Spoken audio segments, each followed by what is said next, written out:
사도행전 6장 8절부터 볼게요. 6장 8절부터 15절.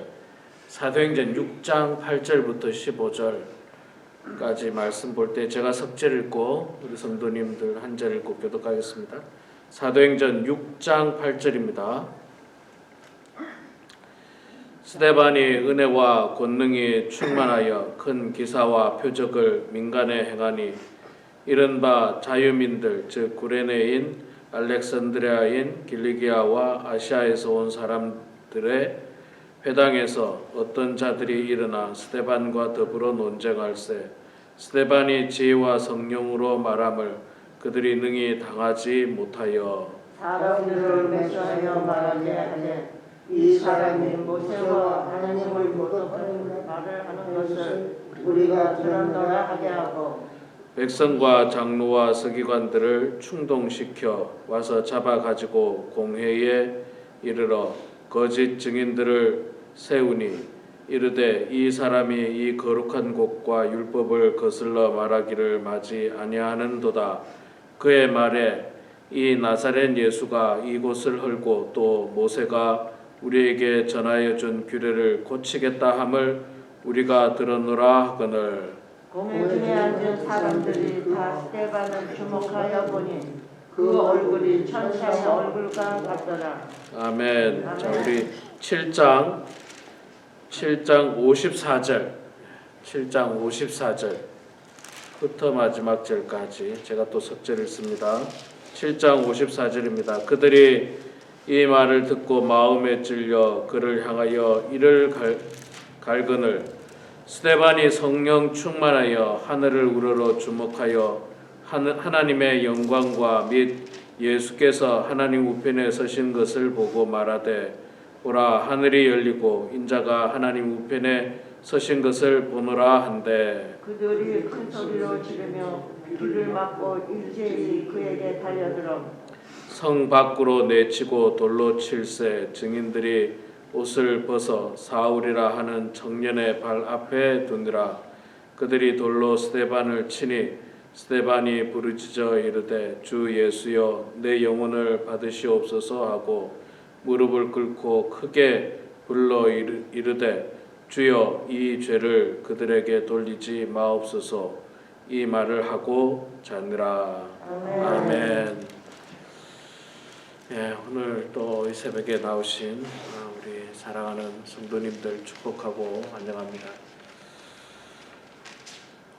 날씨가 춥습니다. 건강 유의하시고요. 자, 오늘 우리 스데반 7장을 사도행전 7장을 중심으로 스데반 집사님의 모습을 보았습니다. 사도행전 7장이 굉장히 길죠.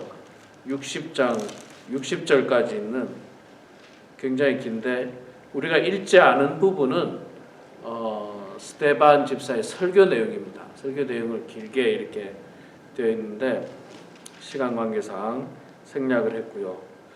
자, 스데반이 누굽니까? 자, 우리가 잘 알고 있는 것처럼 어제 말씀을 통해서 봤습니다마는 초대교회에서 처음으로 집사 7명을 세웁니다. 그 중에 한 사람이 이 스데반 집사였어요.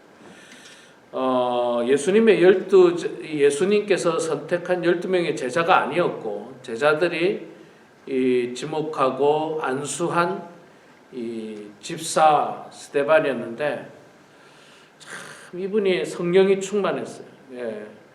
이 6장 8절부터 스데반이 은혜와 권능이 충만하여 큰 기사와 표적을 민간에 행하니 얼마나 저 성령으로 충만하고 은혜가 충만하고 권능 가운데 있었으면 정말 예수님이 하시던 그 모습처럼 사람들에게 기사와 이적을 나타내 주고 있었습니다.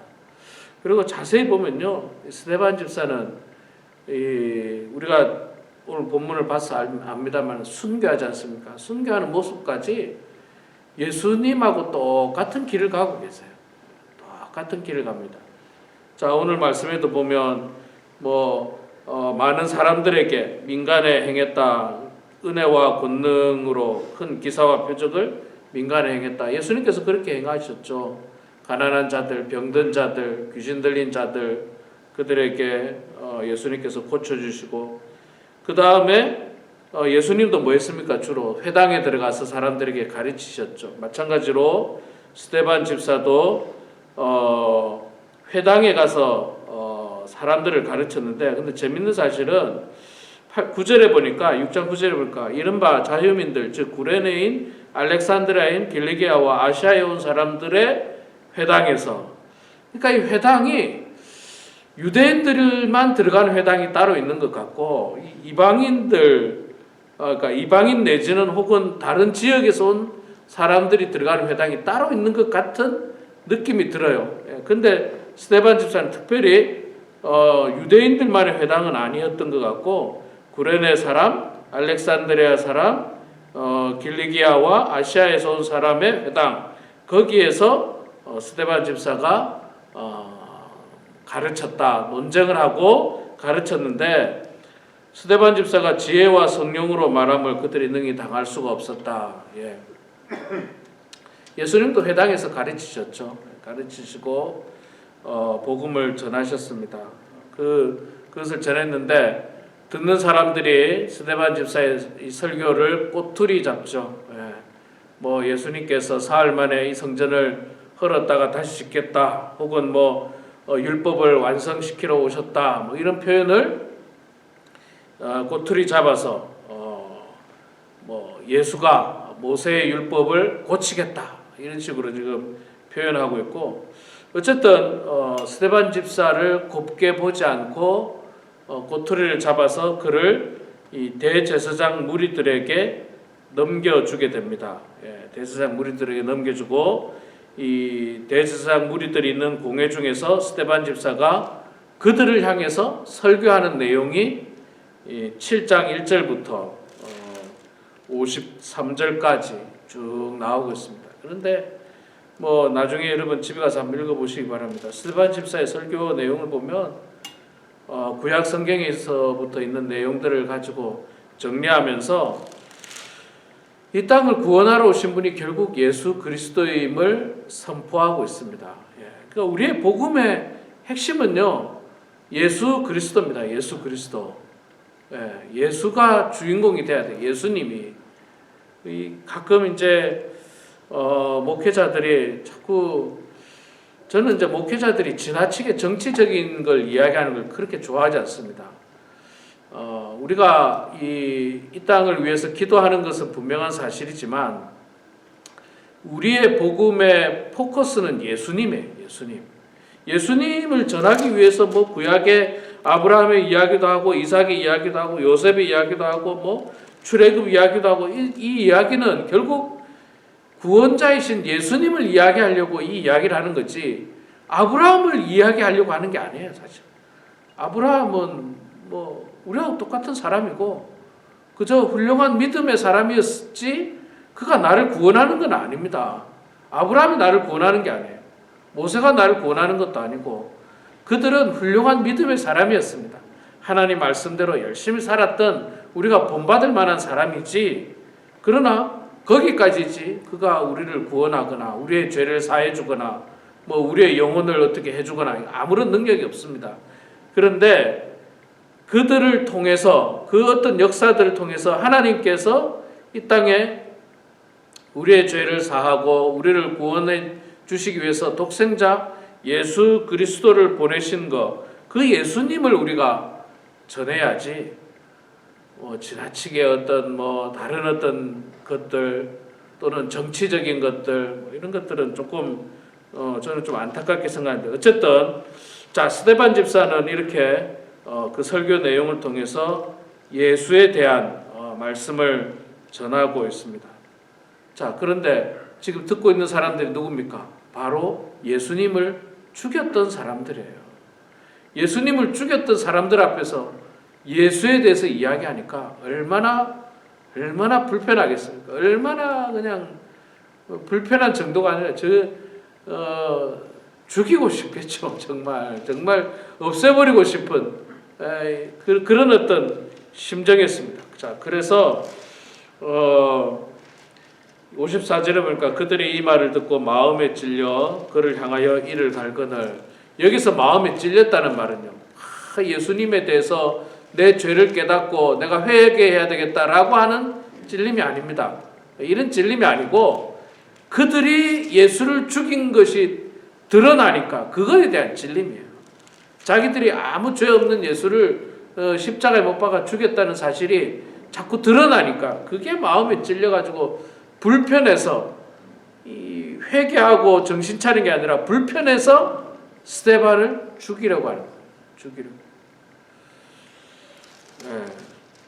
자, 참 저는 우리 기독교 신앙 가운데 가장 높은 경지가 결국 순교라고 생각합니다. 우리가 모든 사람이 그렇잖아요. 세상에서 가장 소중한 건 자기의 목숨입니다. 자기의 목숨보다 더 소중한 건 없습니다. 돈도 목숨보다 소중하진 않을 거예요. 자, 목숨보다 소중한데 복음을 위해서 하나님 나라를 위해서 목숨마저 드릴 수 있는 이 신앙이야말로 얼마나 고귀하고 또 아주 성숙하고 이 높은 신앙인가 우리가 잘 알 수 있습니다. 순교를 각오하는 신앙. 스데반 집사는 보니까 순교를 각오한 신앙이었어요. 순교를 각오한 신앙. 사실 그 당시 지금 대제사장 무리들이 제자들을 잡아가지고 협박하고 막 그런 어떤 험악한 분위기였거든요. 험악한 분위기.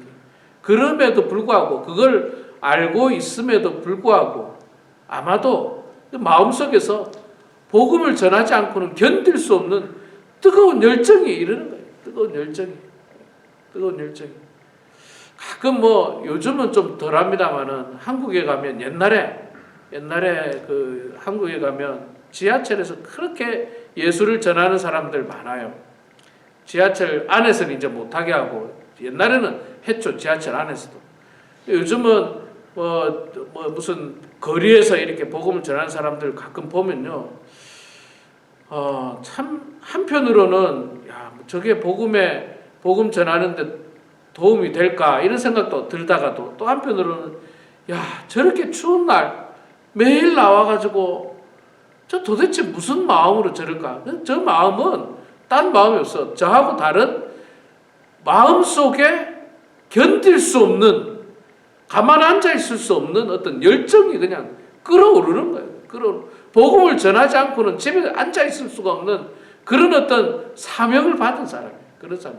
아주 특별한 사명이죠. 그러니까 그는 누가 뭐라 하든지 간에 그냥 피켓을 들고 나가서 사람들에게 복음을 전할. 저 스데반 집사가 그랬다고 생각해요. 스데반 집사는 가만 앉아 있을 수가 없었어요.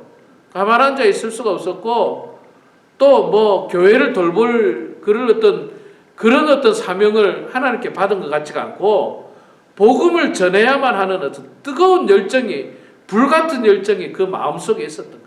그 마음속에. 그러니까 나가서 생명의 위협을 느끼면서도 복음을 전했고 결국은 이 대제사장 무리들에 의해서 죽임을 당합니다. 그런데 죽임을 당하는 과정도 보세요. 죽임을 당하는 과정도 보면 55절에 보니까 스데반이 성령 충만하여 하늘 우러러 주목하여 하나님의 영광과 및 예수께서 하나님 우편에 서신 것을 보고 이때는 이미 죽음의 경지를 다다른 어떤 그런 상황이었습니다. 그리고 사람들이 일제히 큰 소리 지르고 그에게 달려들어서 돌로 스데반 집사를 쳤다. 그렇게 이야기합니다. 이스라엘은요 사람을 죽일 권한이 없습니다. 그들에게 그럴 법이 없어요. 그 당시에는 로마의 식민지였기 때문에 로마 법에 따라서 정당한 재판을 받고 사형에 처하든지 해야 되는데 이건 정당한 재판도 없었고 정당한 법 절차도 아니었어요. 자기들 마음 가운데 그저 죽이고 싶은 욕망이 끌어올라서 돌을 들고 우발적으로 이렇게 그냥 스데반 집사를 죽였습니다. 불법이죠. 법을 하나도 지키지 않은 불법을 저지르고 사람을 죽이게 되는 어마어마한 죄를 그들은 범하고 말았습니다. 그리고 스데반 집사는 마지막에 보니까 무릎을 꿇고 크게 불러 이르되 주여 이 죄를 저들에게 돌리지 마옵소서 하고 이 말을 하고 자느라.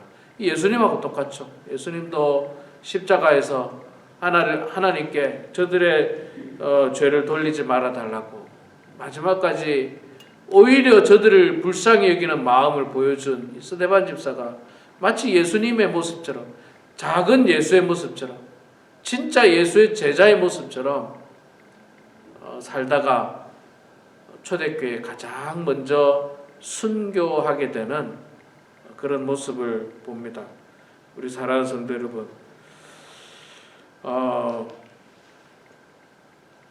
이 말씀을 통해서 우리도 그 복음에 대한 열정들이 좀 있어야 돼요. 우리가 복음에 대한 열정을 가지자고 해서 뭐 지금 피켓을 들고 뭐 거리에 나가자는 게 아닙니다.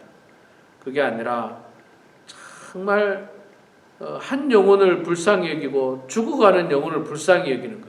저 사람이 나랑 친해서 저 사람에게 복음 전하는 게 아니라 저 사람의 영혼을 불쌍히 여기면서 그를 위해서 간절히 기도하고 또 그 사람에게 복음 전할 수 있는 그런 뜨거운 마음을 달라고 우리는 기도해야 할 것입니다.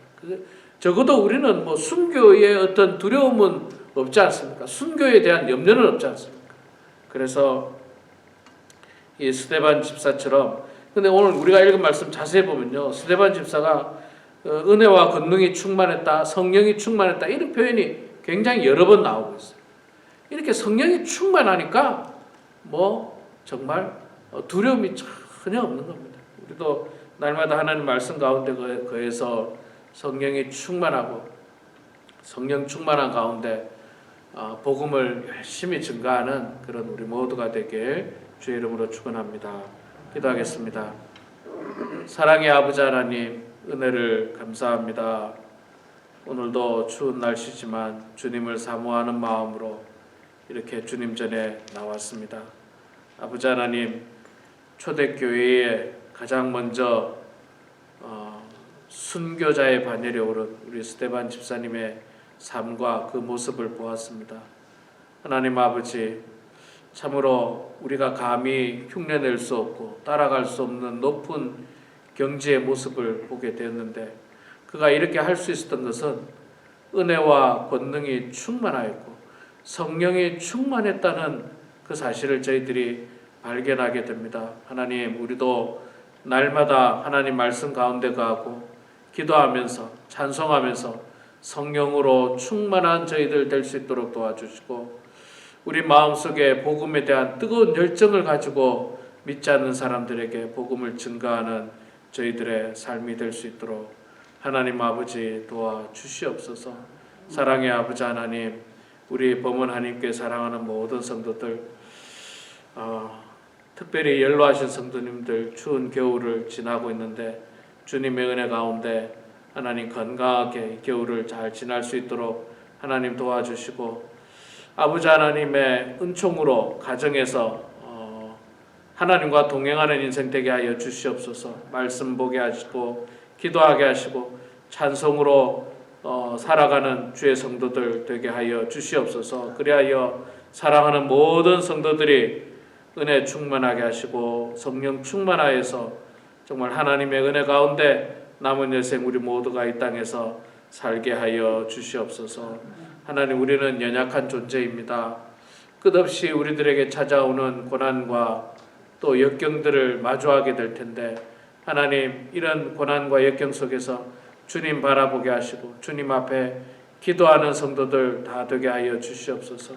기도를 통하여 승리하게 하여 주시고, 기도를 통하여 하나님과 동행하게 하시고, 기도를 통하여 형통한 인생들 다 되게 하여 주시옵소서. 감사드리며 예수님의 이름으로 기도드리옵나이다. 아멘.